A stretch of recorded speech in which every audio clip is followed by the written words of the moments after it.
71 বলেন, 90 বলেন, এই জুলাই বলেন, সব জায়গায় তরুণ নেতৃত্ব দিয়েছে।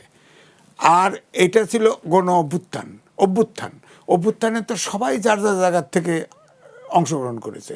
মা, শিশু কোলে মারা গেছে, ছাত্র, স্কুলের ছাত্র, এরকম সবাই তো মারা গেছে। গণঅভ্যুত্থান তো আমরা বলছি, কিন্তু এনসিপি যখনই কথা বলে তখনই তো তারা বলে যে তরুণদের কারণেই এই আমি বলছি যে এটা মুক্তিযুদ্ধ যেমন জনযুদ্ধ ছিল, এটাও কিন্তু আসলে জনগণের অভ্যুত্থান ছিল। এনসিপি অগ্রভাগে ছিল, অর্থাৎ এটাকে তরুণরাই সব আন্দোলনের নেতৃত্ব দেয়। এনসিপি যখন অভ্যুত্থান ঘটেছে, এনসিপি চেহারা থাকলে যেত কিনা, এটা কিন্তু একটা প্রশ্ন। হ্যাঁ, অভ্যুত্থানের মাঝখানে এই আন্দোলন থেমে যায়, কোটা আন্দোলন থেমে যায়, বেসরকারি বিশ্ববিদ্যালয়ের ছাত্ররা নামে।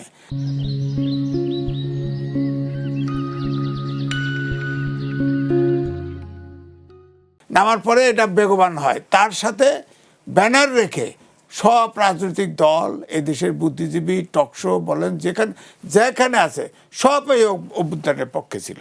এমনকি শেষ পর্যায়ে আপনি খেয়াল করে দেখেন, আর্মি যে রাস্তায় নামাইছিল, সে আর্মিও গুলি চালায় নাই।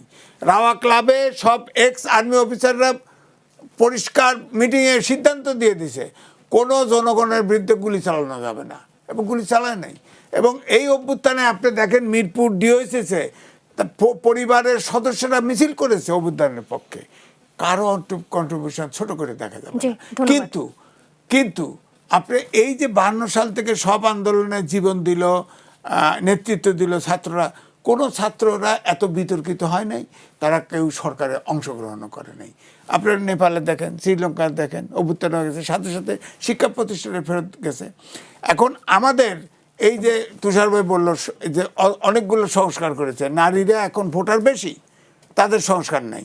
শিক্ষা, বিজ্ঞান শিক্ষা ছাড়া এখন পৃথিবীতে কোনো দেশ আর দাঁড়িয়েই থাকতে পারবে না। আমি লিখেছি, বিরাট করে লিখেছি। সবচেয়ে খারাপ রিপোর্টটা হচ্ছে স্বাস্থ্য সংস্কার কমিশন, সবচেয়ে খারাপ। শোনেন, এখন ধরেন এই শিক্ষা ব্যবস্থায় আমাদের ইংরেজি, বাংলা, আলিয়া মাদ্রাসা, কমি মাদ্রাসা মিলে 12 প্রকারের শিক্ষা ব্যবস্থা আছে, এবং সবকে মাস্টার ডিগ্রি দেওয়া হয়। এই 12 প্রকারের জাতি তৈরি করে, যার ফলে কোনো ন্যাশনাল ইস্যুতে আমরা একমত হতে পারি না। 1, 2 হচ্ছে এখন প্রযুক্তি মানুষকে রিপ্লেস করতেছে।